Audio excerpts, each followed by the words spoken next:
Assalamualaikum warahmatullahi wabarakatuh. Kalau kita analogikan pemilihan gubernur Sulawesi Tenggara ini adalah lari maraton, maka tanpa ragu dan bimbang, saya katakan pemenangnya adalah Bapak Lukman Abu Nawas. Hari ini, ingat hari ini. Tenang semuanya, tunggu dulu. Tidak usah bimbang, ragu, bingung, marah, atau hal-hal yang lain. Saya jelaskan dengan baik. Kita lihat dari 3 hal yang telah dilalui oleh masing-masing kandidat dalam perjalanannya bakal calon ini dalam lobby maupun meningkatkan kepercayaan pada publik. Yang pertama, dari 4 kandidat utama bakal calon gubernur dan wakil gubernur Sulawesi Tenggara, baru Bapak Lukman Abu Nawas yang memiliki kelengkapan utama persyaratan. Lengkap persyaratannya. Persyaratan utama yaitu yang pertama, partai pengusung sudah cukup bahkan lebih, dan bakal calonnya juga sudah ada. Walaupun masih menunggu proses deklarasi yang akan dilakukan secara terbuka, kita melihat dari dokumen rekomendasi Partai Demokrat dan PKB. Terang, jelas, benderang, tanpa ada yang disembunyikan, menyebutkan pasangan calon. Juga ini sudah tersebar luas di berbagai media mainstream.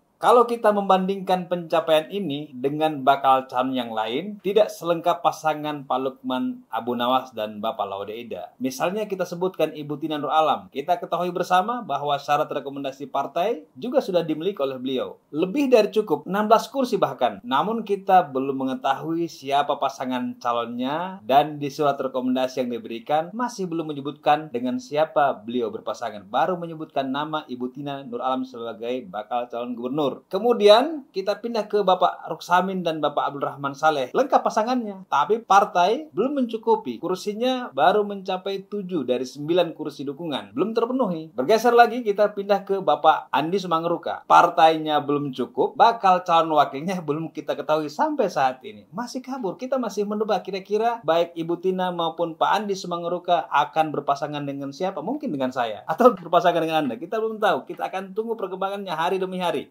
Artinya, dari indikator rekomendasi partai dan pasangan yang sudah dimiliki hari ini, ya memang baru Pak Lukman Abu Nawas bersama Pak Laude Ida yang memenuhi syarat. Sementara, bakal calon yang lain masih harus mengurus rekomendasi partai, masih harus merumuskan siapa yang akan mendampingi menjadi wakilnya. Sampai di sini, paham? Kemudian kita masuk ke hal yang kedua. Pasca rekomendasi Partai Demokrat dan PKB diberikan kepada Bapak Lukman Abu Nawas, barisan tokoh pendukung menjadi lebih kaya dalam sebaran dukungan dibandingkan kandidat yang lain. Sebut saja di Dapil 5, Polakaraya, ada 3 tokoh besar. Ada Pak Safei, ada Pak Rusda, dan juga bahkan ada Pak Jayadin. Kita bergeser ke Dapil 3. Di sana ada Pak Laude Ida sendiri sebagai wakil yang akan ditopang oleh pergerakan Pak Jailani, anggota DPR RI yang terpilih di 2024 Februari ini dengan suara yang terbesar, paling besar. Kemudian ada senior politik kita, Bapak Rifai Pedansa, ditambah dengan Bupati Muna Baharun Labuta. Kemudian ada Pak Ahali di Buton Utara. Kita geser ke Dapil 4, Buton Raya. Di sana ada Pak Hugua yang masih aktif sebagai anggota DPR RI. Juga ada Pak Nur Salmlada,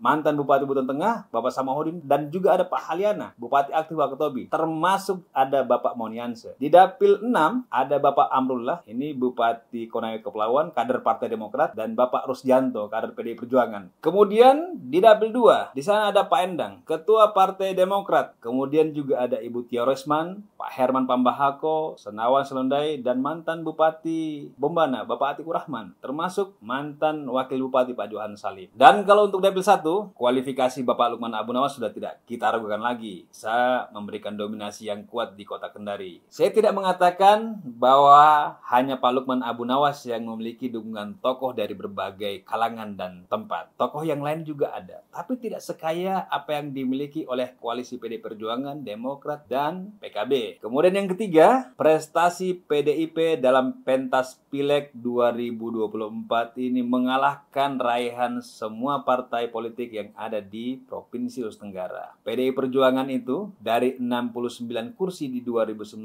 total DPR RI, provinsi dan kabupaten kota, kini menjadi 81, naik 12 kursi. Itu mengalahkan Partai Nasdem, PBB, dan juga bahkan P3. Nah, ketiga hal ini lah yang menjadi dasar Kenapa berani kita sampaikan di Paroh ini pemenangnya adalah Pak Lukman Abu Nawas. Yang jelas kita semua bisa beropini, bisa berpendapat, dan bisa mengeluarkan statement. Namun apa yang kami kemukakan hari ini adalah melihat siapa bakal calon yang sudah memiliki kelengkapan persyaratan. Namun politik itu selalu bisa menghadirkan sesuatu yang bahkan mengejutkan kita semua. Justru di politik itu yang pasti adalah ketidakpastiannya. Sehingga kalau terjadi perubahan menjadi hal yang lumrah. Berpolitik itu jangan main hati agar nanti kita tidak sakit hati. Selalu hal yang tidak kita lupakan adalah berbeda itu sunatullah. Tapi berseteru karena perbedaan pilihan, janganlah. Kepala kita boleh panas, tapi hati harus tetaplah dingin, dingin, dan dingin. Demikian semua yang saya sampaikan. Sampai bertemu di opini berikutnya. Wassalamualaikum warahmatullahi wabarakatuh.